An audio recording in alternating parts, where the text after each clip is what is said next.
You are all beautiful, but you can be more. I have the secrets. Zainab whispered, her voice smooth like honey, her eyes glimmering as she looked at the girls crowded around her beauty salon. The village of Zango was still that afternoon.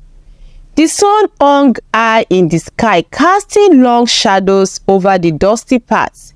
Children ran about playing their usual games, while the older women returned from the stream with water pots balanced on their heads. But at the heart of the village, something new was brewing, something dangerous. Zainab had only been in Zango for a few weeks, but she had already taken the village by storm with her flawless beauty and mysterious potions. She seems to possess the kind of charm and grace that everyone in Zango admired. Her hair shone like the blackest night. Her skin was the color of fine clay, smooth and without a single blemish, and her eyes sparkled with an unnatural glow.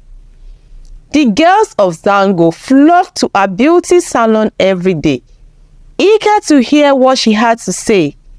In Zango, beauty was sacred, and the coming of age rites for young women were more than just tradition.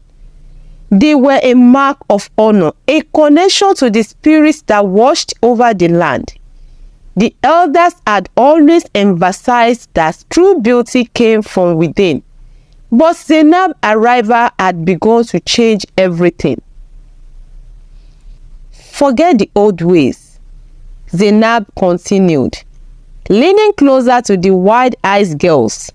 The traditional rites are outdated. They won't give you what you truly desire. If you want real beauty, follow me. I will make you shine brighter than the sun. The girls murmured among themselves, their excitement palpable. Zainab opened a small shiny jar of cream, holding it up for everyone to see. This, she said, is my secret, my beauty potion. Apply it every night and soon your skin will glow like mine. One by one, the girls reached into their pockets, eager to buy the cream. Coins clinked onto the table, and Zainab's eyes gleamed with satisfaction. Among the crowd was Halima, a quiet, insecure girl who had always felt like an outsider. Unlike the other girls, she did not fit into Zango's street standard of beauty. Her skin was too dark, her hair too short, and her figure too slight. She had grown up watching the other girls be admired and praised, while she remained invisible. But today, something inside her stirred. What if it works? Halima thought. What if I can finally be noticed? The next day, Halima joined the line of girls outside Zainab's salon. She nervously handed over the few coins she had saved, clutching the small jar of cream tightly in her hands. That night, as she sat alone in her small hut, she applied the cream, her heart pounding with both fear and excitement. The following morning, when Halima looked at her reflection in the mirror, she almost didn't recognize her reflection. Her skin looked smoother, her cheeks fuller, and her eyes brighter. The change was subtle, but it was there, and it filled her with a sense of hope she hadn't felt in a long time. Over the next few days, more girls began to use Zainab's cream and potions. Their appearances transformed rapidly.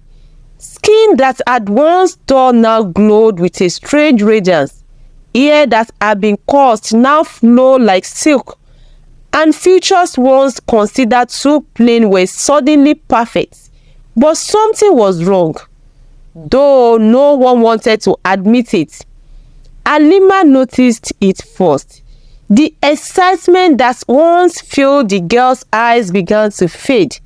replaced by a distant, tired look. Some of them became sick, complaining of headaches and dizziness.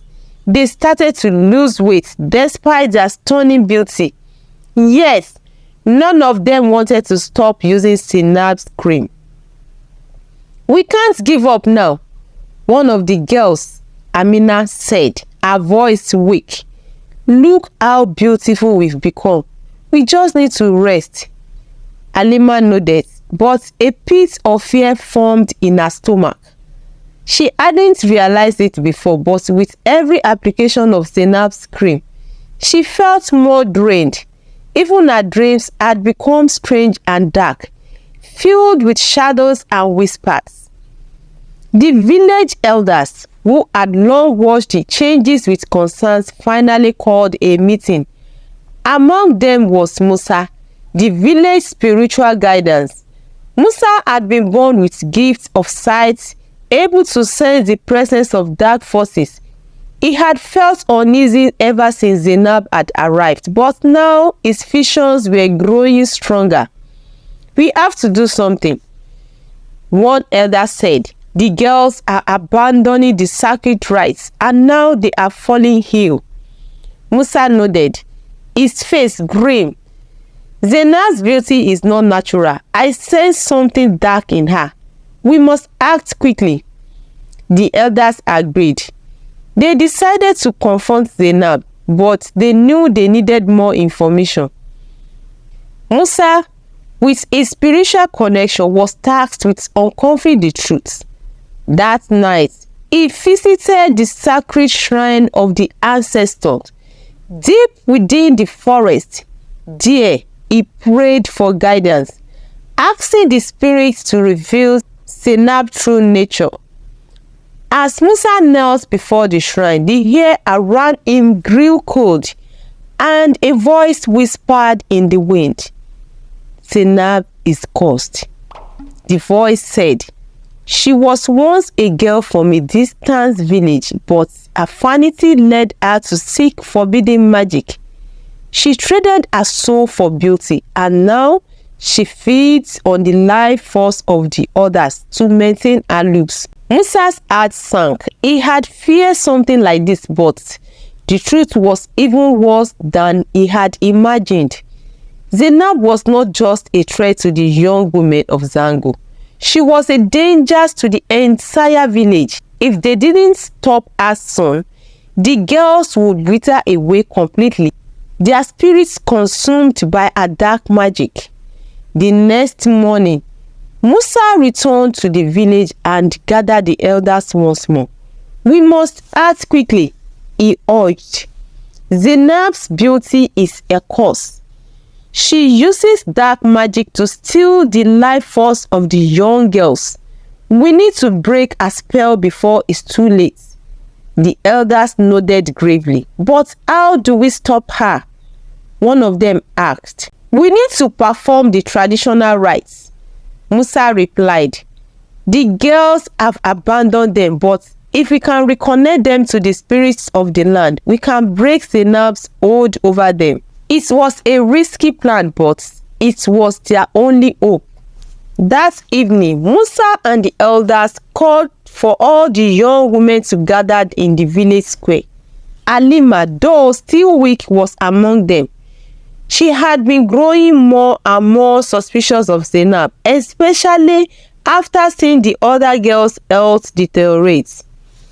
As the girls gathered, Zainab appeared at the edge of the crowd, her eyes narrowed with suspicion.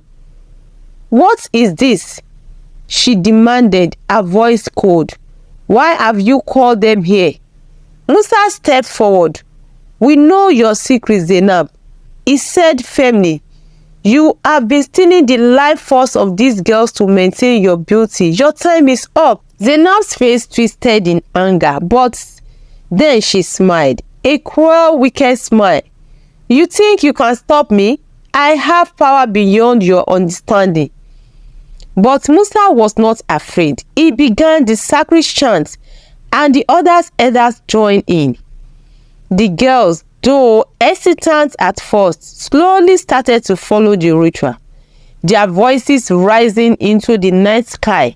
As they danced and sang, the air around them seemed to shift, and the power of the ancestor filled the village. Zainab's smile flattered. She could feel the magic slipping from her grasp. "No!" she screamed, her hands clutching at her face. As the ritual continued, Zainab's true form began to reveal itself.